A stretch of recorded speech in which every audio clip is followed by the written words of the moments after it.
Hi friends, ഇന്ന് വിദ്യാഭ്യാസ ബന്ദ്. സ്കൂളുകളും കോളേജുകളും എല്ലാം അടഞ്ഞു കിടക്കുന്നു. കോടിക്കണക്കിന് വിദ്യാർത്ഥികൾ ഇന്ന് വെറുതെ വീട്ടിലിരിക്കുകയാണ്. അവരുടെ വിദ്യാഭ്യാസം തടസ്സപ്പെട്ടിരിക്കുന്നു. ബന്ദ് ഒന്നും ഒരു പരിഹാര മാർഗമല്ല. ഒരു പരിഷ്കൃത സമൂഹത്തിന് ഒരിക്കലും വരെ ന്യായീകരിക്കാനും ആവുകയില്ല. പക്ഷേ ബന്ദിനായി ചൂണ്ടിക്കാണിക്കപ്പെടുന്ന കാരണങ്ങൾ ന്യായമാണ്. നീറ്റ് പരീക്ഷാ ക്രമക്കേടുകൾക്കെതിരെയാണ് ഈ ബന്ദ് നടത്തപ്പെടുന്നത്. ഒന്നാലോചിച്ച് നോക്കിയേ, ജൂൺ 23-ാം തീയതി നടക്കേണ്ടിയിരുന്ന PG നീറ്റ് പരീക്ഷ 22-ാം തീയതി രാത്രിയിൽ പെട്ടെന്ന് പ്രഖ്യാപിക്കപ്പെടുന്നു. പരീക്ഷ മാറ്റിവെച്ചിരിക്കുന്നു. പകുതി കുട്ടികൾ അറിഞ്ഞിട്ട് പോലുമില്ല.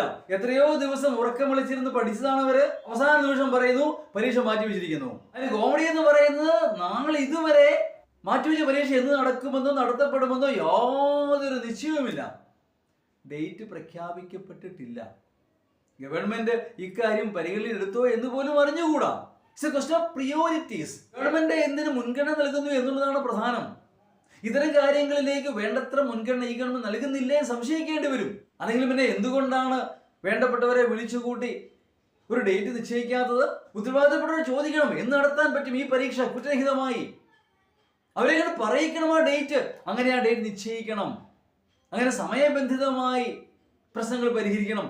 അതിനു പകരം ഈ അനങ്ങാപ്പാറ നയം രാജ്യത്തിന് ഗുണകരമാകുമെന്ന് ഞാൻ കരുതുന്നില്ല. ഇന്നത്തെ ബന്ദ് മുഖാന്തരം ഒരു വലിയ പ്രവൃത്തി ദിനമാണ് നഷ്ടപ്പെടുന്നത്. വിദ്യാർത്ഥികൾക്ക്, അധ്യാപകർക്ക് എല്ലാം. അതിന്റെ ഉത്തരവാദിത്തത്തിൽ നിന്ന് ഈ ഗവൺമെന്റ് മാറി നിൽക്കാൻ ആവുകയില്ല. ശരിയാണ്, തെറ്റ് സംഭവിച്ചു, പരിഹാരം ഉണ്ടാക്കണം.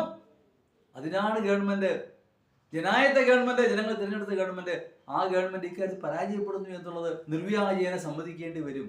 ഞാൻ വീണ്ടും പറയുന്നു, it's a question of priorities. Government വേണ്ടത്ര മുൻഗണന ഇക്കാര്യത്തിൽ നൽകുന്നില്ല. നമുക്കറിയാം, ആരോഗ്യ മേഖല സുഗമമായി പ്രവർത്തിക്കണമെങ്കിൽ PG ഡോക്ടർമാർ ഉണ്ടാകണം. മെഡിക്കൽ കോളേജിൽ പ്രത്യേകിച്ചും അവിടുത്തെ ഡ്യൂട്ടിയുടെ സിംഹഭാഗം നിർവഹിക്കുന്നത് PG ഡോക്ടർമാരാണ്. ഒരു ബാച്ച് പുറത്തിറങ്ങുമ്പോൾ അടുത്ത ബാച്ച് ചാർജ് ഏറ്റെടുക്കണം. അല്ലെങ്കിൽ ആരോഗ്യ മേഖല തകരാറിലാകും. മെഡിക്കൽ കോളേജിൽ ആരാ മരുന്നിന് പോകുന്നത്? സാധാരണക്കാരൻ, പാവപ്പെട്ടവൻ. അവന്റെ വയറ്റത്തടിക്കുകയാണ് ഇത്തരം നടപടികൾ മൂലം. എന്ന് പറയാൻ വേണ്ടത്ര ഡോക്ടർമാർ ഉണ്ടാവുന്നില്ല. ആരോഗ്യരംഗം തകരാറിലാകും. ഇതൊക്കെ ആരോട് പറയേണ്ട എന്ത് പ്രയോജനം? കേഴുക ഭാരതമേ.